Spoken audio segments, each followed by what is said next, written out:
Olá, nobres vassalos. Eu sou o Lukavich Possalski e nesse vídeo aqui voltarei com vocês aos artigos medievalistas. Em especial, hoje lerei para vocês aqui o artigo Neomedievalismo Comparativo, um pouco medieval. Sim, esse é um artigo em inglês, o qual eu traduzi para poder ler para vocês. E vamos lá. Em um extremo do espectro, o neomedieval encoraja a substituição do entendimento superficial, o encontro essencial de fragmentos e peças culturais para o conhecimento real e a compreensão da Idade Média. Por outro, oferece os insights de um espaço no qual o medieval pode falar de volta, das margens às quais foi confinado pela dominação do moderno. Leslie Coates. Continue rindo enquanto vai. Eric Idle. Pesquisando essa introdução, fiquei interessado em observar que meu plano de começar com um encontro anedótico com alguns neomedievalistas da vida real já havia sido feito. Mas é claro, o que é mais neomedieval do que aqueles curiosos reensinadores de Idade Média? No meu caso, os membros da Sociedade do Anacronismo Criativo, SCA, que lutavam com espadas, tocavam canções que soavam medievais, dançavam e se envolviam em vários atos performáticos em Doom Meadows, à sombra do campus da Universidade de Indiana, em Bloomington, 9 de outubro de 2013. Um sujeito fantasiado pelo nome de Mike Squire Montagem fez uma palestra para um grupo de espectadores sobre espadas e botas elisabetianas, em frente a uma mesa onde estavam sentados um homem barbado mexendo em um instrumento de caligrafia, um jovem em uma armadura de cota de malha com o nome de Keenan Dead me contou sobre o interesse da sociedade em recriar a Idade Média. Mais tarde, conversei com dois outros membros da SCA e conversei com eles sobre a relação da América do Norte com a Idade Média. Qual relação que a América do Norte teve com a Idade Média? Um deles mencionou que as ensinações dos nativos americanos são muito populares na Europa, sugerindo uma espécie de interesse mútuo em recriar passados desaparecidos um do outro. Eu achei essa explicação altamente duvidosa. Eu nunca ouvi falar de encenações dos índios americanos. Outro membro informou que o elemento fantasia, elfos, orcs, trolls, havia sido descartado no início da história da sociedade, em favor da precisão histórica. O cenário para essa conversa, os edifícios do tipo medieval do campus ao nosso redor, silenciosamente realizaram seu próprio neomedievalismo norte-americano. Geralmente entendem-se dois tipos de neomedievalismo. Um deles é a Escola de Relações Internacionais, que decorre do trabalho dos anos 70 de Henley Bull, centra-se em torno da ideia de que o Estado-nação está enfraquecendo diante de atores não estatais, ONGs, multinacionais, entidades supranacionais como a ONU e a União Europeia, redes globais, exércitos privados, organizações terroristas e assim por diante. O que a ordem global está entrando em um cenário do tipo medieval, de alianças políticas em camadas, uma na qual o Estado-nação deixa de ter poder soberano privilegiado. O segundo tipo deriva do trabalho de Umberto Eco, que também, na década de 70, propôs a noção de que estamos vivendo uma nova Idade Média cultural e política, citando o fim da Pax Americana. Eco, 1986, página 76, como um análogo à queda do Império Romano, neomedievalismo por Eco é uma situação pós-moderna, pela qual o contemporâneo pode ser entendido como uma reencenação do medieval, abrangendo um espectro do historicamente preciso e filologicamente responsável ao pop medievalismo de fantasia, fantasia kitsch. Kitsch é um termo que quer dizer massificado, ao neomedievalismo de fantasia massificada. Durante a última década, estudos neomedievalistas encontraram fortuna 3 no reino da cultura pop, em particular examinando videogames online estabelecidos em mundos de fantasia pseudo-medievais, muitas vezes por meio das teorias baudrillandianas do simulacro. Os debates proliferaram, particularmente nas páginas de estudo do medievalismo, sobre a natureza do neomedievalismo como uma disciplina acadêmica e sua relação com os medievalistas mais tradicionais. O neomedievalismo é um subgênero medievalista, ou um campo completamente diferente. É um subgênero do medievalismo ou um campo completamente diferente. O neomedievalismo faz algo que o medievalismo não faz, ou é como os falsos medievalistas que ele analisa? Ele próprio, uma espécie de falso medievalismo? Se assim for, isso seria uma coisa ruim? O que o medievalismo fez para merecer o nascimento de um subcampo que parece imitá-lo zombeteiramente, substituindo suas rigorosas buscas por autenticidade textual e exatidão histórica, por uma irreverência lúdica e alegre? Ou a própria dicotomia é uma essencialização neomedievalista do trabalho que os medievalistas fizeram, especialmente daqueles bem versados no pós-modernismo e investidos em trazer o medieval para o presente? Pode o neomedievalismo se ajudar a banalizar o medievalismo? É um tipo de bobo da corte do medievalismo contando as verdades através de piadas tabus? É um medievalismo punk que toma emprestado a criatividade da velha matéria? Risden, 2010, página 58, muitas vezes sem colocar o trabalho real da exégese textual medieval? É um emburrecimento ou uma democratização dos estudos medievais? Cult, 2010, página 30, restringindo ou suavizando a alteridade traumática exigida da leitura do medieval real? É como Carl Fugelson sugeriu, um antimedievalismo niilista, tentando substituir um nada por uma série de erudições e defendendo fronteiras artificiais que diminuem o medievalismo sem estabelecer alternativas válidas, citado em Clement e Robinson, 2012, página 191. É talvez uma criança, como Terry Jones observa, descobrindo a Idade Média cedo na vida através do Mundo dos Contos de Fadas, um mundo com o qual nos familiarizamos com nossa primeira experiência na literatura. Clement Robinson, 2012b, 390 a 391. Será que somos então neomedievalistas antes de sermos medievalistas? Se quisermos tomar a definição do neomedievalismo como um medievalismo que dispensou uma relação histórica ou precisa com a Idade Média, e em vez disso aceitou uma mediação primariamente culturalmente mediada, esse seria um modo que não aparece tanto para a Idade Média, mas para o medievalismo de inspiração. A fantasia da pseudo-Idade Média da Terra-média de Tolkien ou contos de fadas são apenas isso, a Idade Média estilizada feita através da seleção e reorganização de fragmentos medievais, eles mesmos também fabricados, para construir novos conjuntos. Eco chama esse processo reberciamento. Mendo, ajuste, o tradutor de Eco, William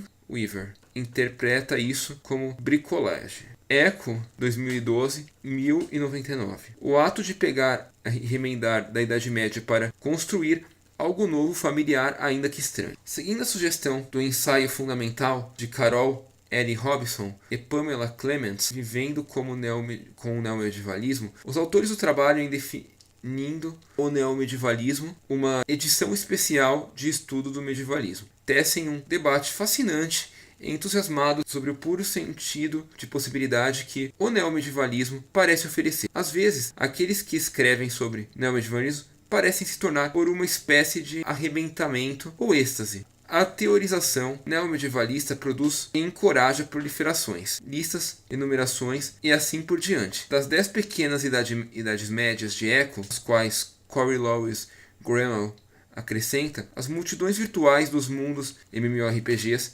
neomedievais soa como o nome de um monstro, mas é na verdade um anacronismo para jogo online de RPG Massive Multiplayer. Abaixo do entusiasmo está uma preocupação genuína com a política do neomedievalismo. Ela reescreve o roteiro ou conta uma história antiga. Jin Shao, 1999, 184. A natureza problemática do neomedievalismo, dos neomedievalismos americanos, que tendem a exaltar um tio particular de Idade Média, um eurocêntrico ocidental branco, numa fantasia de um ocidente isolado, ou o neomedievalismo é antes uma globalização do medieval. Coach 2010. Repleta de preocupações contemporâneas como a política racial. Grells 2010. Os críticos são cautelosos e otimistas quando a relação do neomedievalismo com a narrativa hegemônica. Coach escreve que o neomedieval toma sua inspiração e seu material do que é hegemonicamente aceito como o medieval, afirmando assim a narrativa central. No entanto, ele implementa esses elementos de maneira inaceitáveis para os medievalistas tradicionais, a fim de criar narrativas lúdicas que perturbam e desafiam o texto medieval central. Coach 2010, página 29. podemos voltar ao espectro de Eco. De um lado, Darth Vader, ad absurdum, e outras culturas pop e apropriações políticas do medieval. Do outro lado, a obra arquitetônica de Viollet-le-Duc, Malle e Panon Fisk. Aqui vemos a oposição entre o trabalho sério, consciencioso feito com materiais medievais e o lixo fantástico e irrelevante, para não mencionar as apropriações culturais que entram no reino do desonesto ou malicioso. Como as fantasias da Idade Média, representadas como zona escura e bárbara empregada na exaltação das correntes estéticas viris, filosóficas ou proto-Wagner Frazetta. Quanto mais peludo o modelo, pior o anseio. O Hobbit como modelo humano para novos aspirantes e novas longas noites de vida, facas. Eco 2012, 1102. Minha tradução. Tradução no caso do cara que escreveu o artigo. Eu traduzi depois tudo aqui. A medievalização e orientalização. Os argumentos de medievalização, textual commutes de Caroline Ginshaw, pré- e pós-moderno, 1999, neomedievalismo, neoconservativismo e guerra ao terror de Bruce Holsinger, 2007, não são radicalmente diferentes. Ambos argumentam contra a categorização arrogante do medieval para fins nefastos. Ginshaw adverte que a Idade Média totalizante reproduz o homem branco patriarcal por meio de um outro total medieval abjeto para ser homofobicamente rejeitado. Holsinger faz uma análise semelhante de como o neomedievalismo das relações internacionais sustenta as práticas de guerra neoconservadoras, confundindo o Islã contemporâneo com o medieval, numa retórica banal do medievalismo, imputando a escuridão, falta de direitos das mulheres, intolerância, opressão, fanatismo, brutalidade, terrorismo, extremismo, fanatismo e assim por diante para o fracassado da modernidade do inimigo, para efeito de doping intelectual. Holsinger, 2007, 48-24. Posicionar o medieval como abjeto ao total permite que a hegemonia ocidental contemporânea se perceba como sempre na direita. A Idade Média é o monolito denso, invariável e eminentemente óbvio contra o qual a modernidade e a pós-modernidade emergem crescentes. A modernidade ou a pós-modernidade é, portanto, comparada às custas do medieval. Ginshaw, 1999, 16-18. O Ocidente hegemônico finalmente surge em cima de uma narrativa teológica da qual o Sul global, em particular o Islã, é medievalizado e um outro inferior, para ser salvo, conquistado, civilizado, democratizado e modernizado e assim por diante. O romance de Atwood, The Handmaid's Tale, de 1985, que meu próprio ensaio discute, pode ser lido como articulando um processo similar em sua construção de um presente alternativo distópico que combina o medieval com o islâmico para retratar uma sociedade totalmente abjeta contra a qual nos pode medir favoravelmente nosso próprio ocidente contemporâneo, sem nunca sequer mencionar explicitamente o Islã ou a Idade Média. Atwood reúne uma sociedade neomedieval pseudo-islâmica composta, apontando sugestivamente o leitor para que aqueles marcadores culturalmente conhecidos que Holsinger escreve como banais, assim o conto da serva trabalha para medievalizar o Islã. Qual o papel que The Handmaid's Tale desempenha na retórica aparentemente feminista, usada para justificar a invasão do Afeganistão pelo Zewa, que postula a libertação das mulheres afegãs da brutalidade do Talibã hiperpatriarcal como um dos principais argumentos da intervenção militar? A linha de pensamento de Holsinger fornece várias oportunidades críticas, e é por isso que deseja retomar ao seu marcador banal, que é também uma banalização daquilo que, indiscutivelmente, constitui a maior parte da atração do medieval. O mundo total em que tudo é chocantemente outro, ainda também estranhamente familiar. Sobra a escrita dele e de Ginshaw. Ambos são medievalistas. É uma clara irritação com os maus usos degradados e até mesmo perigosos dos medievais. O trabalho de Ginshaw, fundamentado na teoria pós-moderna, não chega a fazer uma distinção binária entre uma verdadeira e uma falsa Idade Média. Seu conhecimento é matizado demais para isso, negociando como em narrativas e discursos concorrentes em vez de realidades ontológicas concorrentes. O livro de Holsinger, 2007, por outro lado, parece sugerir o neomedievalismo neoconquista como um falso medievalismo, que o medievalista responsável tem o dever de expor. Eco também distingue os medievalismos responsáveis e acadêmicos da brutalidade lúdica selvagem da cultura pop. com suas tendências fascistas em algum momento. A diferença é que Eco exibe um prazer do material brega, os medievalismos ruins, e positivamente se diverte nos absurdos do medievalismo da cultura pop. É esse aspecto lúdico, irreverente e sem vergonha que acadêmicos como Robinson e Clement identificam como central para a estética neomedievalista. Seu absurdo é fundamental para o seu potencial criativo. Esse riso neomedievalista é construído precisamente através de seu anti-historicismo e do prazeroso equívoco de postular um medieval que se deleita em sua rejeição da exatidão histórica, do tempo e da teologia, e da própria realidade. O neomedievalismo é ainda mais independente, mais distante e assim conscientemente, propositando e talvez até rindo, transformando-se em um universo alternativo de medievalismos, uma fantasia de medievalismos, um metamedievalismo. Clement Robinson, 2010, 56. Para Holsinger, o neomedievalismo não é motivo de riso, é uma ferramenta para os tiranos. Para Clement Robinson e Monty Python, o neomedievalismo é uma ocasião para alegria, humor e diversão, mas até o lúdico é político. Os grotescos medievais de Monty Python, por exemplo, encenam um escárnio bem necessário de pomposas narrativas de herança medieval nacionalista britânica. No entanto, o riso, o prazer, não são necessariamente progressistas ou libertadores. Dinshaw se move de um tipo de leviato para outro, da piada homofóbica de Tarantino, que lhe dá o título de seu livro, a exortação dela por brincar em um espaço abjeto, Dinshaw, 1909, 189.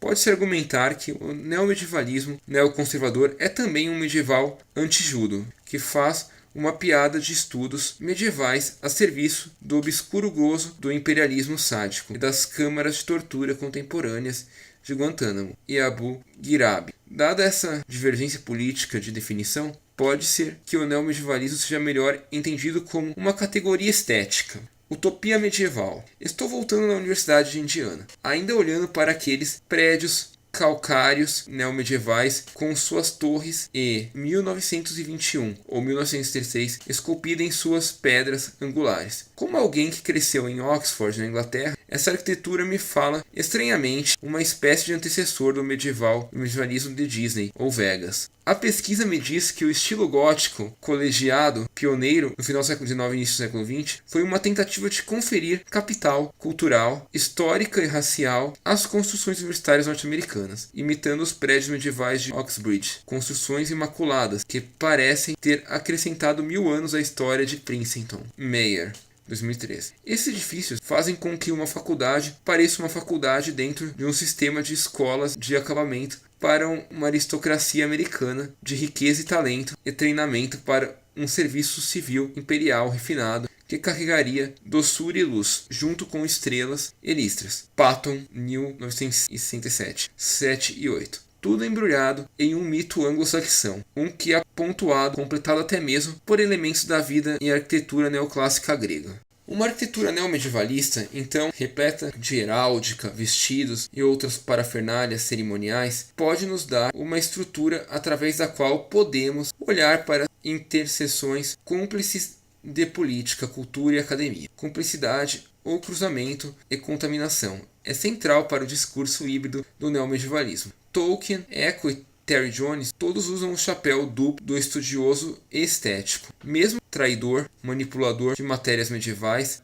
trabalho na confraria dos neoflagelantes, Neil Moruland, Norman Hogg, 2013, do grupo de trabalho Bebel e do coletivo Petropunk, Eilan A. Joy, Anna Klowalska, Nicola Maciadaro e Michael Oroker, 2013, por exemplo, agradavelmente se situa na interseção entre bolsa de estudos e contra a produção cultural. O neomedievalismo está indo a lugares deslizando até seu próprio escorregadio, sua proximidade e conluio com a língua do poder. Pode então servir como um alerta para sua próxima capacidade crítica como um neomedievalismo autoconsciente, chamando atenção para suas próprias cumplicidades, para sua própria imersão no poder, na ideologia e nas produções culturais e literárias, que adotam o medieval como um todo totalizante e centralizador, que supostamente rejeita classe, trabalho, tecnologia, política e império. Este é o neomedievalismo, consciente e entusiasta, com sua própria capacidade de reconhecer e confessar suas fraquezas, espiando sua cumplicidade através da crítica. Neomedievalismo olha para o futuro, desvenda o tempo e perturba a teologia. Faz novo e velho celebrar o impossível, faz escárnio da verdade, privilegia a beleza, evita a responsabilidade, sente vergonha de sua falta de respeito pela Idade Média histórica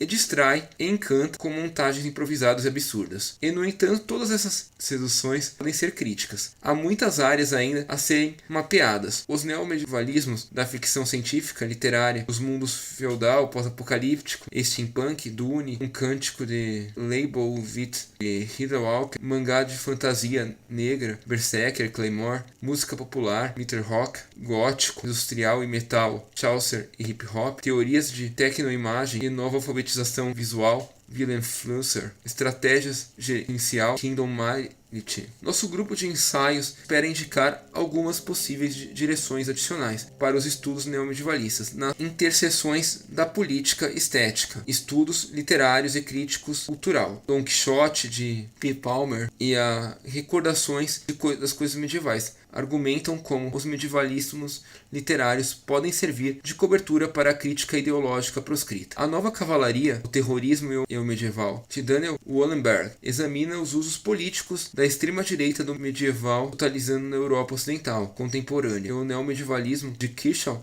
Michael e o tema moderno de em TSO, Assassinato de Eliot na Catedral explora a possibilidade de reconciliar a modernidade fragmentada com o medieval e a minha própria distopia feminista ou mentalista. Examina o neomedieval como ferramentas para crítica do patriarcado. Bom, o link aí segue do artigo na descrição, está em inglês. Eu apenas traduzi ele, mas uma pequena análise aqui no final da leitura para entender. Nesse texto, nosso autor aqui comprova que o neomedievalismo, ele, por sua dificuldade de descrever como alguma coisa exata, é meramente uma estética, enquanto o medievalismo é aquela coisa centrada no estudo e fidelidade histórica com a Idade Média. Agora, uma coisa interessante que está no texto aqui é que, apesar de ter nascido como uma coisa estética puramente, parece que um gênero neomedieval está surgindo de alguma forma, seja por uma sátira ao medieval em si, seja meramente por causa de algum uso dos elementos do medieval para construir histórias novas. O artigo é bem interessante, se quiserem vê-lo, está na descrição o link. Espero que tenham gostado e até a próxima, nobres vassalos.